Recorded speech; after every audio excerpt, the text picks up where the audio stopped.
نننی بیان دیو موقف سره تعلق ساتي چې هغه الله سبحانه وتعالی په کور کې حرم کې چې دی دغه واقع ما لیدلی وه او دې واقعي زه په خپله ډېر سخت متاثره کړم او زه په تعجب کې شوم چې الله داسې بندګان هم شتي په دې ځمکه باندې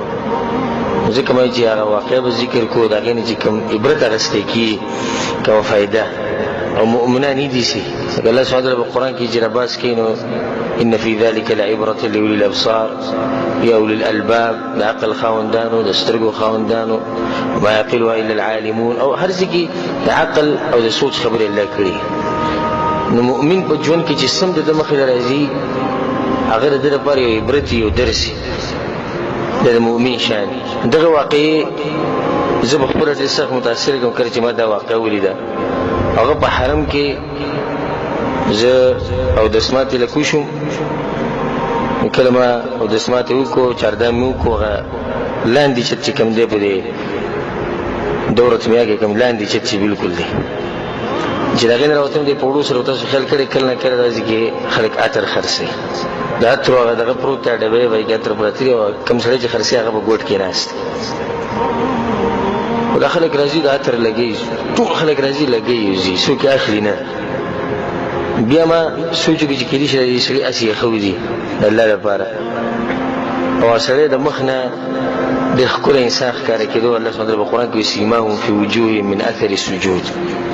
کوم انسان کې چې تقوا د د مخ نه پته لګي د ښکلی انسان په مخ کې چې نور دی پوه شي تقواداري دینداري نو دې سړي ته چې ما وکتو نو سترګې انسان داسې خوږېدې پرې نه زه ورسره ورغلم سلام مې ورسره وکړو څنګه یې ښه ما تر کوم ځای وي زه سعودي عرب یم سعودي وم ما دا تر ته خرڅېږه دلته دې هسې ایښودي وي نه شیخ دا زه خرڅوم نو ما خو ته خرڅېږه او خلکو ختم کړو چې هر سړی راځي لګي هر سړی راځي لګي او خاص کر کماجیان چې د بهر راغلي هغو ته خو موقع ده خو راځي او لګي پاکستانیان بنګالیان انډین عربیان چې څوک راځي لګي او بوتلې غالبا بوتلې هغه ډبې چې غټې هغې کې ټولې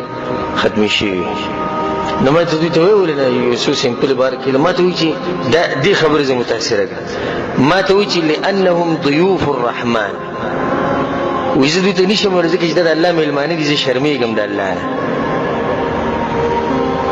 دا ما دغسې کې ایښودي دي خرڅولو له څوک راشي وابهلي ځان له به ګریزه ګټم خپلو بچو له خو دوی لګوي زه اوس څنګه خوله جوړه کړم چې دوی ته ووایم چې دا مه لګوئ او دا راغلي په الله پسې دي او راغلي د الله کور ته دي نو چې اوس د الله مېلمانې د الله مېلمنو ته زه څنګه ووایم چې دا مه لګوئ او زه خپلو مېلمنو ته نشم ویلی دې خبرې زه ډېر سخت متاثره کړم او د هغه سره زه تقریبا یو پاو ساعت ولاړم بیا چې ما ځان له عطر واغېستو د عطر ته ما اوسم دې سورت ته دومره ریټ ته ما هغه واغېستو پیسې مو ورکړې چې روان شو سلام وکړو بیا راپسې اواز وکړي شیخ وي دې خو راپسې پسې وره لس ریاله واپس راکړو د هغه کومې پیسې چې مو ورکړې د هغې لس ریاله ما له واپس راکړو مې ولې لس ریاله ولې واپس راکړو وایي ته دا شیشې وښیه ما چې شیشې وښیه دې کې لږ کم شوي دی چا لګولي وایي لس ریاله دغه کمېدو وي ما پیسې زور وکړي چې د لس ریاله واله وایي نه زه نه ډېر سخت دغه مې ورسره وکړو ما واله لس ریاله هېڅ خبر نه زه دا ما معاف کړي وایي نه کېدی نه شي دا دومره چې کم شي او چا استعمال کړي زه تاله اوس څنګه دې شی درکړم چې هغه استعمال شوي دی او ریټ یې دله پوره درکړم حالانکې هغه معمولي ورته کم شي دې واقعي نه چې بیا زه کله حرم ته رالم هلته ناست وم نو ټول زما دماغ او سوچ صرف په دغه انسان کې چې داسې خلک هم په دې ځمکه باندې شتي چې سړی عطرو کې سړی سړي ځان ګټي او بیا چې هغه عطر پراته او خلک یې ټول لګېدل د غلی او داسې بلکل سټ د غلی ناست او صرف ذکر یې کوم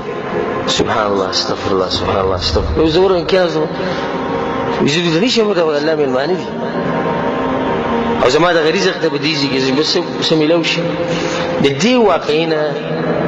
دا عبرت اخیسته کېږي د الله سبحانه وتعالی تعظیم کول